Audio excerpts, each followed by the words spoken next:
ये कोई ज्ञान की किताब नहीं है, ये एक चेतावनी है। नाम है निहिलिज्म, कुछ नहीं होने की एक खूबसूरत फुसफुसाहट।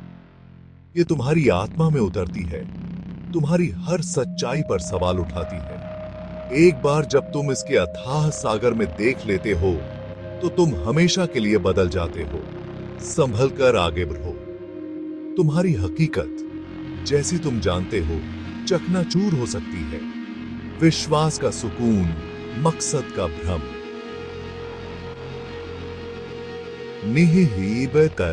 के निहिलिज्म, ये सब कुछ निगल जाता है। ये तुम्हें नंगा कर देता है, ब्रह्मांड की बेरुखी के सामने लाचार छोड़ देता है। फिर भी इस भयानक खालीपन में एक अजीब सी खूबसूरती झिलमिलाती है। क्या तुम इस खालीपन का सामना करने के लिए तैयार हो? निहिलिज्म ये कोई नई बात नहीं है, ये एक पुरानी गूंज है जो सदियों से मानव विचारों में गूंज रही है। बुद्ध ने इसे छुआ था, शोपेनहावर, नीत्शे, कामू, वे सभी इसके मायनों से जूझते रहे। मूल रूप से निहिलिज्म अर्थहीनता की स्पष्ट पहचान है। कोई अंतर्निहित उद्देश्य नहीं, कोई भव्य योजना नहीं। हम बस एक ब्रह्मांडीय दुर्घटना है, एक ऐसे मंच पर थोड़ी देर के लिए नाच रहे हैं जो हमारी परफॉर्मेंस की परवाह नहीं करता। यह निराशा नहीं है, हालांकि यह ऐसा महसूस हो सकता है। यह सुकून देने वाले भ्रमों को दूर करना है।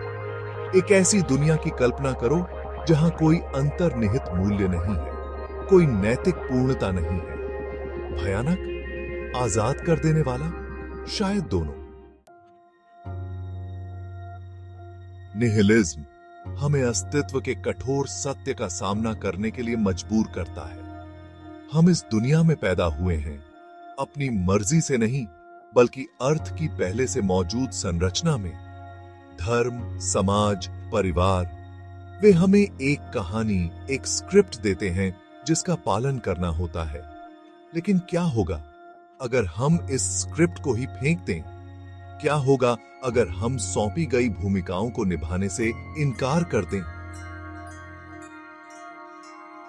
निहिलिज्म हमें सवाल करने की हिम्मत देता है, दुनिया को पहले से तय अर्थ के फिल्टर के बिना देखने के लिए, यह समझने के लिए कि अच्छाई और बुराई, सही और गलत बस बनावटी धारणाएं हैं, न कि ब्रह्मांडीय आदेश।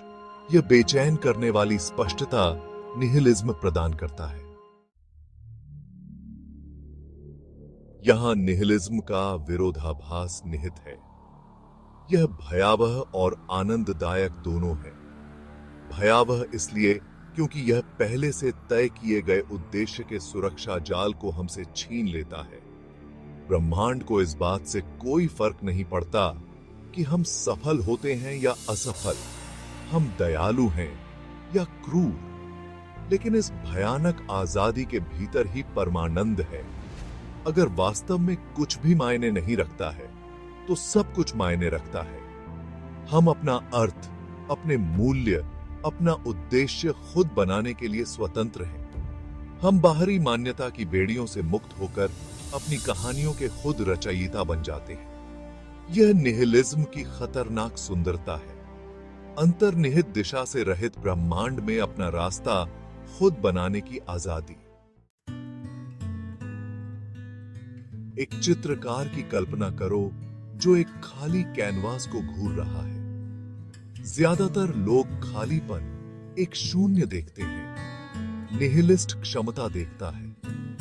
पहले से तय अर्थ के बिना हम अपने जीवन के कलाकार बन जाते हैं। हम सफलता या विफलता की पहले से मौजूद धारणाओं से बंधे नहीं हैं। हम उन्हें परिभाषित करते हैं।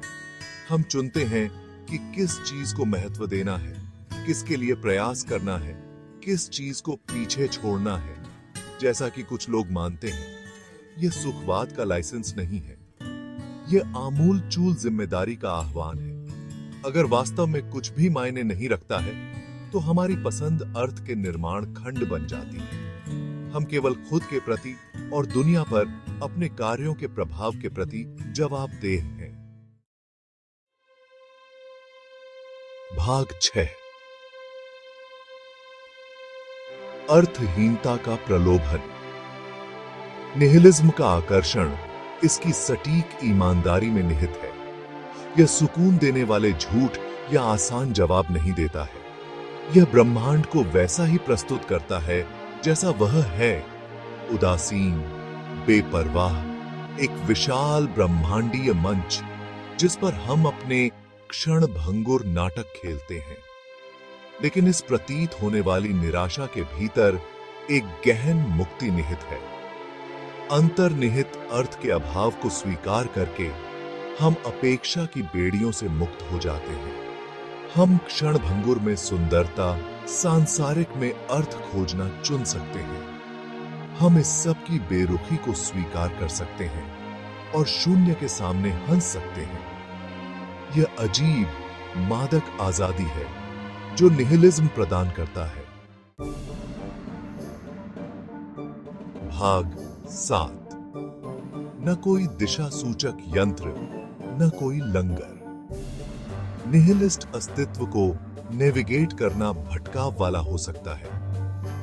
एक निश्चित नैतिक दिशा सूचक यंत्र के बिना, पहले से निर्धारित उद्देश्य के लंगर के बिना खोया हुआ महसूस करना आसान है।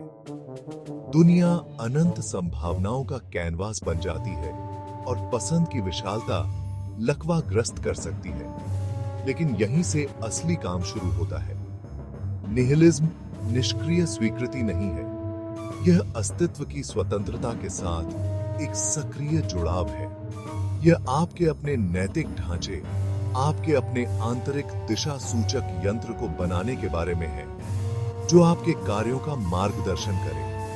यह आपकी पसंद के वजन को स्वीकार करने के बारे में है, जो एक ऐसे ब्रह्मांड में है जो जवाब नहीं देता है। भाग 8। आजादी का चक्कर। अर्थहीनता के शिखर पर खड़े होकर हम एक तरह का अस्तित्वगत चक्कर का अनुभव करते हैं। हमारे पैरों के नीचे की जमीन घुलने लगती है।